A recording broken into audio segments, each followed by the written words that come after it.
Hai para saudara semua, kabarnya damang sadena dengan saya si Otong kembali lagi di channel Ningali Film. Pada episode kali ini kita akan membahas alur cerita dari film Princess Agent untuk bagian yang keempat. Dan tidak usah berlama-lama lagi, mari kita mulai ceritanya.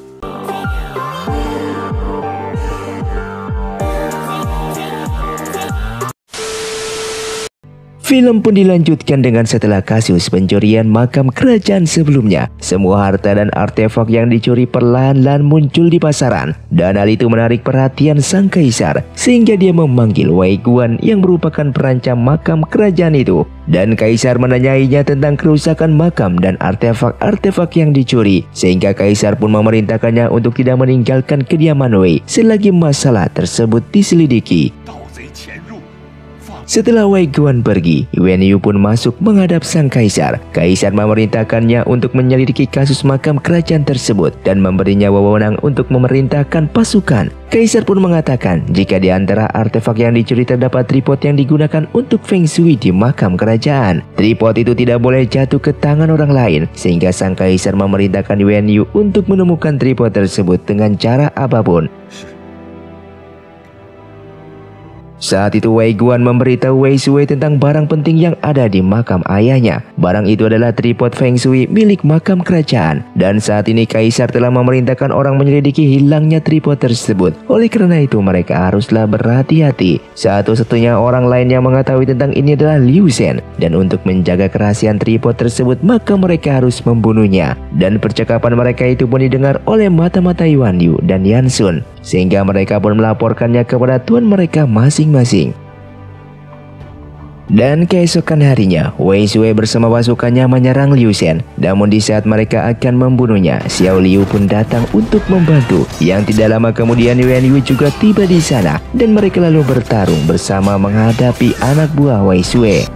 Ketika pertarungan sedang berlangsung, Liu Shen mencoba kabur menyelamatkan diri. Namun Wei Sui yang melihatnya memiliki kesempatan untuk membunuhnya. Namun Xiao Liu dan juga Yuan Yu pun datang tepat waktu. Saat itu Yuan Yu terkejut melihat pemimpin pembunuh itu ternyata adalah Wei Sui. Dan mengingat hubungan baik mereka di masa lalu, Yuan Yu lalu menyuruhnya pergi dari sana. Kemudian Yuan Yu mengatakan jika dia akan membawa Liu Shen. Bahkan dia juga mengatakan jika dia tahu siapa yang sebenarnya orang yang telah merusak dan menjara makam kerajaan. Namun dia sengaja tidak mengungkapkannya kepada sang kaisar. Itu semuanya untuk melindungi Xiao Liu. Dan Yuan Yu pun mengunjungi kediaman Wei, yang saat ini kaisar telah tahu kebusukan mereka dan seluruh keluarga Wei bisa dimusnahkan. Sehingga Yuan Yu memberitahu jika satu-satunya cara agar seluruh keluarga Wei tidak dimusnahkan, Wei Sui harus ikut bersamanya menghadap sang kaisar untuk mendakwa Wei Guan. Dan dengan demikian kaisar mungkin akan mengampuni Wei Sui, yang sebenarnya Wei Sui tidak tega melakukan hal tersebut. Namun saat ini mereka tidak punya pilihan lain. Ketika dia ulai istana, sang kaisar mengatakan jika benda penting yang disembunyikan Wei Guan adalah tripod kuno yang seharusnya ada di makam kerajaan. Dan di hadapan sang kaisar, Wei Guan mengakui kesalahannya tersebut. Di sana juga Yuan Yu mengatakan jika Wei Sui telah berjasa dalam mengungkap kasus Wei Guan, yang pada akhirnya Wei Guan pun dieksekusi. Sedangkan Wei Sui dianggap berjasa mengungkap kasus tersebut ditunjuk sebagai penerus untuk memimpin keluarga Wei. Sementara terlihat Kasim istana yang membawa perintah dari sang kaisar, yang mana Xiao Liu naik jabatan sebagai pelatih panah di markas militer, di mana markas tersebut adalah kekuatan militer terbesar kerajaan yang dikendalikan oleh Pangeran Xiang dan Yuan Yu. Ketika sampai di sana, seorang komandan hendak menghukum wakilnya. Dia adalah He Xiao yang merupakan mantan pasukan Yan Utara. Saat itu Xiao Liu menghentikannya dengan mengatakan jika dia harus melapor kepada Pangeran Xiang atau Yuan Yu terlebih dahulu sebelum memutuskan untuk membunuh seorang wakil komandan. Dan mendengar hal itu, komandan itu pun mundur dan pergi dari sana dengan perasaan kesal. Sementara saat ini, Pangeran Xiang mengunjungi permaisuri. Keduanya membahas mengenai rencana kaisar yang ingin menjodohkan Chun-Er. Permaisuri tidak ingin Chun-Er menikah dengan Pangeran Liang, sehingga dia akan mengatur untuk menikahkannya dengan orang lain. putra mahkota dari kerajaan Liang akan segera datang dan kaisar memerintahkan Pangeran Xiang untuk menyambut pangeran tersebut. Namun mereka memiliki masalah lain di mana pangeran dari negeri Liang itu sangatlah sulit untuk dilayani. Dia tidak menyukai ada laki-laki di sekitarnya. Untuk mengatasi masalah itu, Pangeran Xiang mengutus Xiao Liu untuk menjemput Pangeran Liang. Di dalam perjalanannya, para pelayan Pangeran Liang mencoba untuk mempersulit mereka. Namun semua itu tidak berlaku untuk Xiao Liu yang membuat kuda mereka berlari ketakutan. Bahkan dia juga memukul pangeran karena telah berani menyentuhnya. Setelah itu Xiao Liu pun pergi menghadap Pangeran Xiang untuk menerima hukuman dikarenakan dia telah berani melukai putra mahkota Liang. Namun dia heran ketika mengetahui jika Pangeran Xiang tidak menganggap itu sebuah kesalahan. Bahkan mereka juga sangat ingin memukul Pangeran Liang tersebut. Dan Pangeran Xiang meyakinkan Xiao Liu jika dia akan melindunginya sebagai bawahannya. Saat itu Yuan Song mengeluh kelakuan Pangeran Liang dan dia kemudian sangat senang ketika mengetahui jika Xiao Liu memukuli Pangeran Liang tersebut. Tidak lama kemudian orang yang mereka bicarakan hadir di sana, di mana tujuan kedatangannya itu untuk menemui Xiao Liu. Dan ketika Xiao Liu datang, Pangeran Liang kembali berusaha memeluknya, yang pada akhirnya dia pun kembali dipukuli. Namun meskipun begitu, Pangeran Liang tidak menyalahkan Xiao Liu, bahkan dia meminta Xiao Liu untuk menjadi pengawalnya.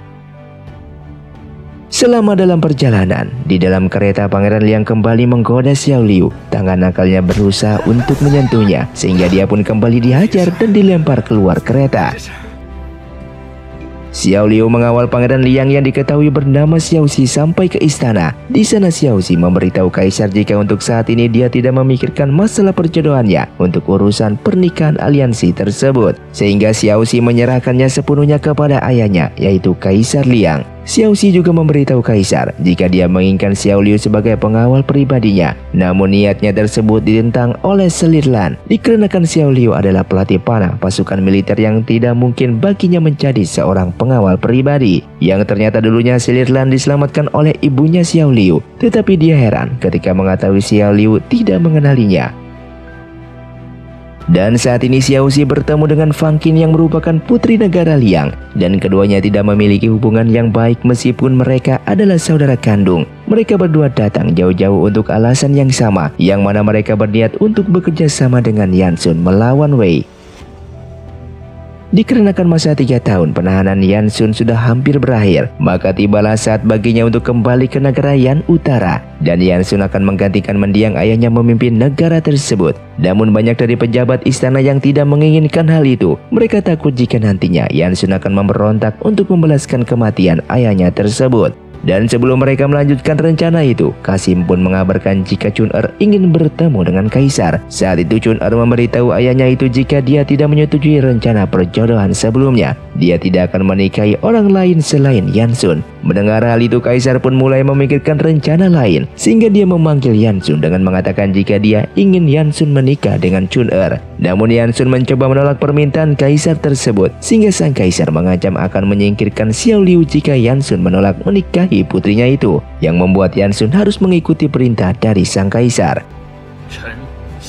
Dan berita rencana pernikahan Yan Sun dan Yun-Er pun menyebar dengan cepat. Pangeran Yuan Song bertanya apakah Xiao Liu sedih mengetahui Yan Sun dan Chun-Er akan menikah. Xiao Liu menjawab jika selama ini dia tidak mencintai Yan Sun. Dia hanya menganggapnya sebagai keluarga dan sangat bersimpati dengan penderitaannya selama ini. Mendengar penjelasan singkat, Pangeran Yuan Song beranggapan jika Xiao Liu telah memiliki orang yang dicintainya. Di malam harinya, Yan Sun memberitahu Xiao Liu jika kaisar menjodohkannya dengan Chun-Er itu hanya umpan untuk menghambat mereka kembali ke Yan Utara. Dan Xiao Liu merasa kasihan kepada Chun-Er. Mereka tidak menyangka kaisar akan menggunakan putrinya sendiri sebagai umpan. Namun Yan Sun tidak mempedulikan hal tersebut. Saat ini mereka harus memikirkan cara lain untuk melarikan diri dari ibu kota. Saat itu Yan Sun dan Zhang Yu telah menerima surat tanpa nama yang memberitahunya untuk bertemu di suatu tempat. Dan ketika sampai di sana ternyata itu adalah Fang Qin yang sedang menunggu.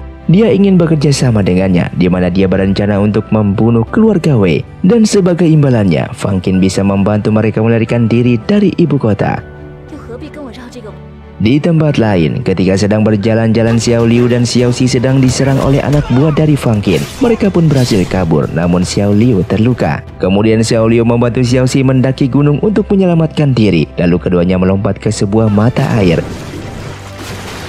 Dan akibat luka yang dialaminya, Xiao Liu pun tidak sadarkan diri. Saat itu Xiao Xi merasa terharu melihat Xiao Liu rela membahayakan dirinya sendiri untuk menyelamatkannya. Dia lalu melempaskan tanda bahaya untuk meminta bantuan.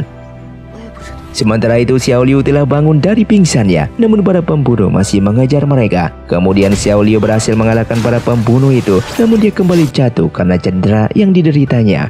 Saat itu Xiao Xi tidak tega melihat Xiao Liu yang terluka parah. Dia pun berniat membantunya yang kemudian meninggalkan sebuah senjata rahasia kepada Xiao Liu. Setelah itu dia pun pergi untuk memancing musuh mengejarnya.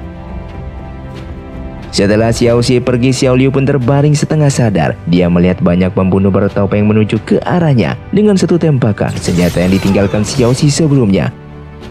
Singkatnya ketika terbangun, Xiao Liu mendapati Yuan Yu sudah duduk di sebelahnya. Dan Yuan Yu menggendong Xiao Liu, membawanya melarikan diri dari sisa pembunuh yang masih mengejar. Di saat Yuan Yu bertarung dengan para pembunuh, Yan Sun pun datang dengan kudanya dan lalu membawa Xiao Liu pergi dari sana. Yuan Yu kemudian menemukan Xiao Xi yang sedang duduk dengan aman di atas sebatang kayu. Xiao Xi memberinya selembar kertas dengan sebuah alamat yang ditemukan dari salah satu tubuh pembunuh. Yuan Yu tahu jika ia akan memanfaatkannya untuk membunuh para musuh yang mengejarnya. Namun dia juga bisa menggunakan kesempatan itu untuk menemukan mata-mata negara Liang yang bersembunyi di ibu kota. Dan Yuan Yu pun mengikuti alamat pada kertas tersebut dan mereka pun menemukan Tao Ye, mata-mata negara Liang sekaligus pelayannya dari Fang Qin. Mereka menghipnotisnya untuk mengungkapkan semua markas mata-mata negara Liang di daerah Chang'an. Kemudian Yuan Yu pun mengirim pengawalnya untuk menghancurkan markas musuh tersebut.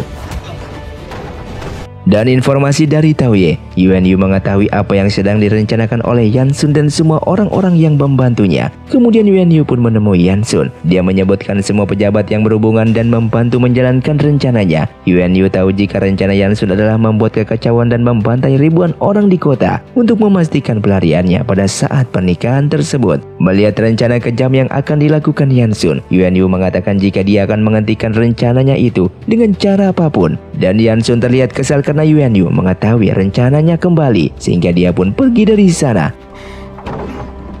Xiao Liu yang kembali kemudian memberitahu Yan Sun tentang situasi tentara Yan Li. Dia merekomendasikan tentara Yan Li sebagai dukungan untuk membantu mereka. Dan Yan Sun tidak ingin menggunakannya karena pengkhianatan mereka terhadap Yan Utara 3 tahun yang lalu. Namun Zhong Yu meyakinkan Yan Sun dikarenakan saat ini mereka membutuhkan banyak dukungan. Tidak ada salahnya mereka memberikan kesempatan kedua untuk tentara Yan Li.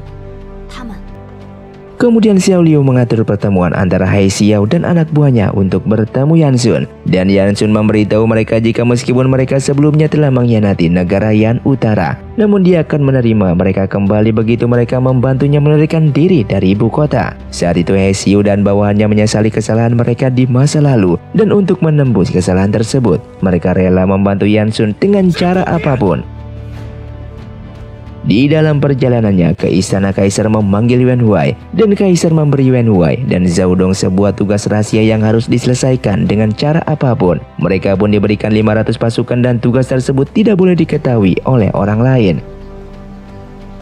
Saat ini Pangeran Xiang menerima kabar jika Yuan Yu ditugaskan sebagai penjaga istana di bawah perintah Kaisar. Sebelum dia bisa mengkonfirmasi masalah tersebut, dia menerima kabar lain jika dia akan bertanggung jawab untuk mengantar Xiao Xi kembali ke negara Liang. Dan Pangeran Xiang menyadari jika itu semua adalah rencana dari Yan Sun. Kemudian dia mengunjungi Dongfang untuk meminta nasihat dan memintanya untuk membantu di ibu kota selama dia pergi mengantar Pangeran Xiao Xi.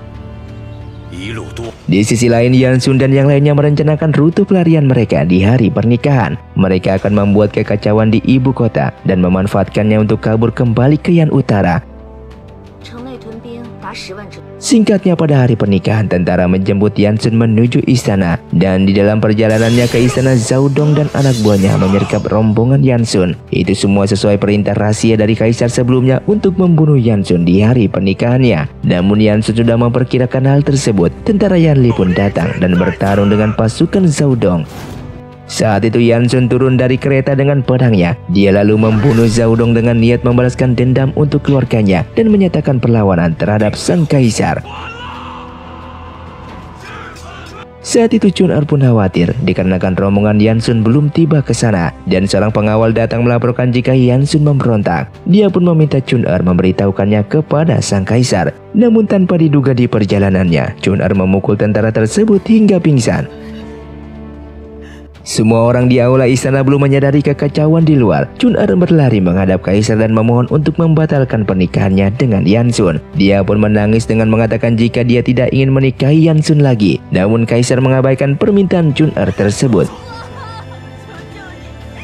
Selama kekacauan, Xiao Liu menyelinap keluar dari aula dan hal tersebut diketahui oleh Yuan Yu. Dan Xiao Liu memintanya untuk membiarkannya pergi sehingga keduanya pun mulai bertarung. Yang membuat para penjaga mendengar suara keributan dan datang untuk menyelidiki. Sehingga Yuan Yu mendorong Xiao Liu ke sudut tembok untuk menyuruhnya diam. Dan setelah penjaga pergi, dia lalu membiarkan Xiao Liu pergi dari sana. Namun Yuan Yu mengatakan jika Yansun tidak lagi sama seperti sebelumnya. Dan Xiao Liu akan menyesali keputusannya untuk membantu Yansun. Dan mendengar percaya diri, Xiao Liu mengatakan jika dia tidak akan menyesalinya dan lalu memanjat tembok pergi dari sana. Sementara di istana, sang kaisar menunggu kabar dari Zhao Dong. Kemudian tiba-tiba para pengawal datang melapor bergantian jika di luar telah terjadi kekacauan. Saat ini Yansun dan tentara Yanli memberontak dan Zhao Dong telah terbunuh. Mendengar hal itu, kaisar sangat marah dengan mengeluarkan perintah untuk mengatasi pemberontakan tersebut dan akan memberikan hadiah bagi siapapun yang berhasil membunuh Yansun. Sementara itu Xiao Liu melihat perang yang sangatlah mengerikan. Anak-anak ditinggalkan sendirian dan menangis di samping mayat orang tua mereka. Semua barang warga dirampok dan perampok itu membunuh pemiliknya. Tidak hanya itu, bahkan para wanita pun diperkosa dan dibunuh oleh mereka. Yansun tiba dengan menunggangi kuda dan akan membawa Xiao Liu pergi dari sana. Namun Chun'er juga tiba di tempat kejadian. Dia memohon kepada Yansun untuk menghentikan pemberontakan itu dengan meminta pengampunan kepada sang kaisar. Dan Chun'er mengira jika Yansun melakukan itu semua karena tidak ingin menikahinya. Tak lama kemudian Yuan Song beserta pasukannya juga tiba di tempat kejadian. Dia sangat marah melihat Yansun yang memberontak. Namun Chun'er melarang kakaknya itu untuk menyerang. Melihat Yansun memberontak dan Xiao Liu membantunya, membuat Yuan Song merasa dihianati dan dia memutuskan semua hubungan dengan mereka. Sementara Chun'er memohon kepada Yansun untuk menghentikan perang dan kembali menjadi Yansun yang dulu. Namun Yansun mengabaikannya dan pergi dari sana. Yansun lalu pergi menuju gerbang dengan memerintahkan tentara Yanli untuk menghadang pasukan kerajaan. Namun begitu keluar gerbang, Yansun memerintahkan prajuritnya untuk menyegel gerbang tersebut. Dan tentu saja dengan demikian tentara Yanli akan terjebak di sana. Begitu Yansun meninggalkan kota, dia pun berbohong kepada Xiao Liu dengan mengatakan jika tentara Yanli akan segera menyusul. Yang ternyata dia memerintahkan anak buahnya untuk membakar jembatan. Xiao Liu juga tidak menyangka jika Yansun akan membuat hal demikian. Dia menaiki kudanya dan kembali ke ibu kota untuk menyelamatkan tentara Yanli. Sementara itu tentara Yanli berjuang keras menahan serangan pasukan yang dipimpin oleh Yuan Huai. Satu persatu di antara mereka tewas di tempat tersebut. Dan ketika harapan hidup sudah hampir mustahil, tiba-tiba dari belakang seseorang membuka gerbang kota. Dia adalah Xiao Liu yang datang untuk menyelamatkan mereka semua. Xiao Liu pun bertarung melawan Yuan Huai dan pertarungan mereka berjalan cukup sengit. Namun pada akhirnya Xiao Liu pun berhasil menebas leher Yuan Huai sehingga dia pun tewas seketika. Dengan terbunuhnya jenderal utama mereka, para pasukan kerajaan tidak ada yang berani untuk maju menyerang, sehingga Xiao Liu dan tentara Yanli pun berhasil pergi meninggalkan ibu kota. Keesokan harinya, Chun'er sedang mengembara di hutan untuk mencari Yansun. Dia merasa jika sekarang dia telah menjadi milik Yansun karena pernikahan mereka dan memutuskan untuk mengikuti pria yang dicintainya tersebut. Sementara itu Yuan Song menyamar sebagai salah satu tentara Yan Utara yang mana dia berencana akan membunuh Yansun. Dia pun langsung menusuk Yansun dengan menanyakan di mana keberadaan Chun'er. Namun dia balik menyerang dengan memotong lengan Yuan Song. Saat itu Chun'er melihat semuanya dan berlari ke hadapan Yuan Song. Dia sangat syok melihat Yuan Song yang kehilangan sebelah tangannya. Dan Yansun memberitahukan para prajurit untuk mengirimkan Chun'er bersama Yuan Song kembali ke Chang'an. Kemudian dia pingsan karena pisau yang digunakan Yuan Song sebelumnya telah beracun. Dan untuk menyembuhkan Yansun mereka harus pergi ke tempat lain di mana ada lebih banyak taman herbal. Hai Xiao tahu jika Yansun tidak akan pernah memaafkan mereka atau mengirim Xiao Liu untuk menyelamatkan mereka di ibu kota sebelumnya, sehingga dia mempertanyakan apakah negara Yan Utara akan menerima keberadaan tentara Yanli kembali. Dan Xiao Liu mengatakan jika pengkhianatan mereka 3 tahun yang lalu tidak akan pernah dilupakan. Namun saat ini mereka telah berubah dengan berjuang dan telah membuktikan kesetiaannya kepada negara Yan Utara. Kemudian Hai Xiao dan seluruh tentara memintanya untuk menjadi pemimpin tentara Yanli. Namun Xiao Liu menolaknya dengan memberitahu jika mereka hanya bisa setia kepada satu orang, dan orang itu adalah Yansun. Dan film pun bersambung. Terima kasih untuk kalian yang sudah menonton video ini sampai habis. Sampai jumpa di video selanjutnya. Saya pamit urang dari Ningali Film, si Otong undur diri dan salam Sundaners.